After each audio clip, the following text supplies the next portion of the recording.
everyone, my name is Julia. I'm a blogger at thequietgrove.com. I'm really excited for today's project. I am going to show you how to make your own custom sublimated mug. This is a fun teacher-inspired mug that we're making as a teacher appreciation gift for end of the school year.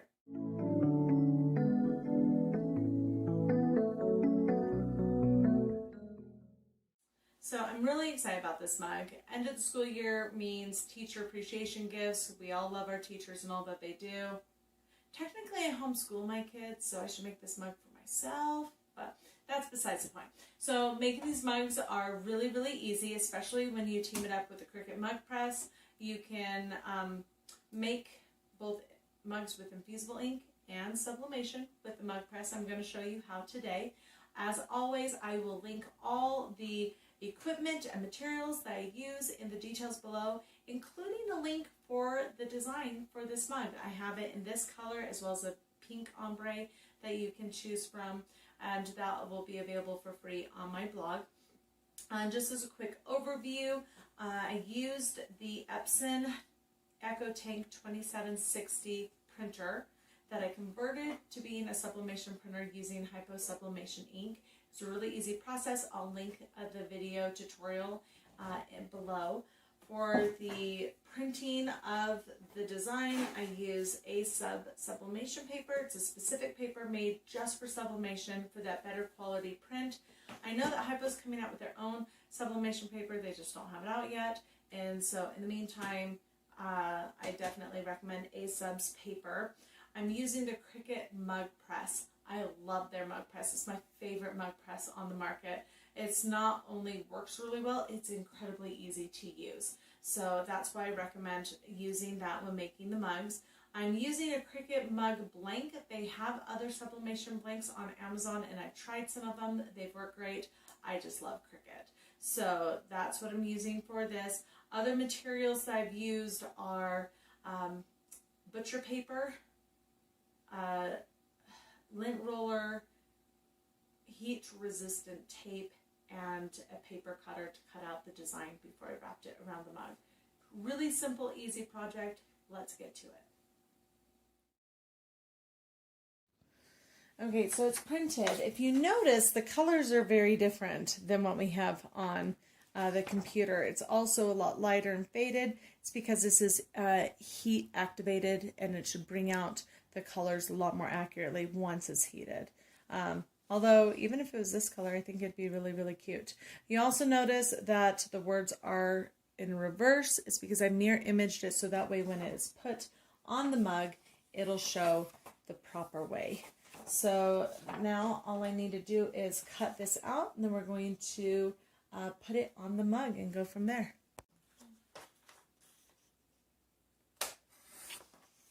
Okay, so we've got the design cut. Next, before you put the design on the mug, you need to make sure that it is totally clean, that there's no lint or fibers on the mug, even though Cricut or other sublimation companies, this is a Cricut mug. Try to keep the mugs nice and clean and sealed when they send them to you. They do sometimes still get lint and other things on them, so just take a lint roller to it. And then you are going to carefully put the design around the mug. See how there's that gap in the design? That's because when it's in the heat press, it can't go all the way to the edge. So you just want to make sure it is centered and that it is flat on the bottom. And then we're going to use heat resistance tape to attach the design to the mug so that it holds into place while it is heating up. So I'm just going to put one across the middle area, try to make sure it's nice and tight, and then I'm going to put some on the top and the bottom, and then after I get this done, so this just makes sure it's a nice tight fit so that you don't get any of that blurry like ghosting. I always go a little bit extra when I'm putting on the tape just because I like to reinforce it better safe than sorry. And I'm using Cricut brand heat resistant tape. There's plenty of heat resistant tapes that you can get. This is just my favorite. I do like Cricut brand supplies. I've been using them for a long time doing my Cricut crafting, and I've always loved their quality. So now that we've got it wrapped, it's nice and solid. Next, because we don't want any of the ink to bleed out from the sublimation paper and get inside the press, because that would ruin it. So they recommend that if you're using infusible ink pens or sublimation, that you just cut 3 strips of butcher paper. I mean, I think I've never seen it bleed through more than just like 1 or 2, but they do recommend 3, and it doesn't have to be like perfectly cut or anything. Just cut them to the basic size to just make sure that all the design is covered. And we're just going to tape it just in the middle to kind of hold it in place, because this is just to protect the mug press. Okay, so I've got the mug press, Cricut mug press heated up. I love Cricut's mug press. It doesn't have any heat settings or time settings because it has sensors that do all of that. It will sense the heat and temperature of your mug as well as in the room and adjust the heat and time accordingly. It also adjusts to the size of the mug. So I am using Cricut's 12-ounce mug. They have 15-ounce mugs, and then there's sublimation mugs that you can get that are still compatible with this. And so you're just going to want to make sure that you just adjust it so that when the clamp goes down, the whole design is covered. And all you do is close it. The lights are going to start on the indicator, and it'll just slowly move across. Once all the lights are lit, it means the mug is done. It will beep, and then we will just open up that and carefully pull out the mug and just set it on the easy press mat for it to cool for about 10 minutes before you unwrap it. You want to make sure it fully cools, because if it's still hot, you have a chance of having a shadow effect or smearing on there because the ink hasn't settled yet. So you want to just make sure that you pull it out and let it fully cool, and then before you reveal it. It takes about 5 to 6 minutes for the press on average, and then again another 10 minutes on there. So it's not that bad, and then you have a perfectly sublimated mug. Okay, so it's done. All the lights are on. It's beeped. And one of the beauties of using a Cricut blank is that the handle stays cool.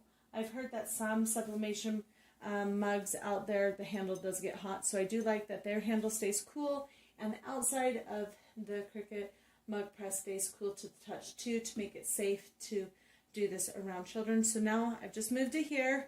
This mug is extremely hot. It has been pressed at 400 degrees, so you do not want to touch the main mug or inside the mug press. Just let this cool for about 10 minutes, and then once it's cooled to the touch, we'll peel off the outside and check out the design.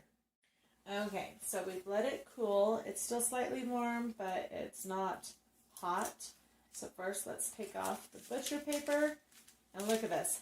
This is why we have the butcher paper on there. Can you see that faint, like ink has sunk through? That would have gotten inside the mug press and would have ruined it. So that's why we put that on. And now, moment of truth. Let's take off the tape and check out the design. As you can see the design has like more clearly through the sublimation paper. That's because it's heat activated, so it's basically transferred to the mug, and at the same time, it kind of sinks through. Are you ready? Ready, set. Okay, how cute is this mug? So it says, teachers teach, teachers love, teachers inspire. What do you guys think? So seriously, how cute did this mug turn out? I love that the design wraps all the way around so that if your teacher's left-handed or right-handed, then it still has that beautiful design. Teachers teach, teachers love, teachers inspire. This is perfect for those end of the school year teacher appreciation gifts. Just fill it with some treats, put it in a gift card, wrap it up, and a little cellophane bag, and there you go. How fun is that? Again, I will have the design for this mug. I've got it in 2 different colors, this beautiful teal blue ombre as well as a pink ombre that you can choose from. That'll be available for free on download on my blog. I will have all the links for everything in the description below. If you found this video helpful, make sure to like and subscribe so that you can be kept up to date on my future videos with tips, inspiration, and more from my neck of the woods.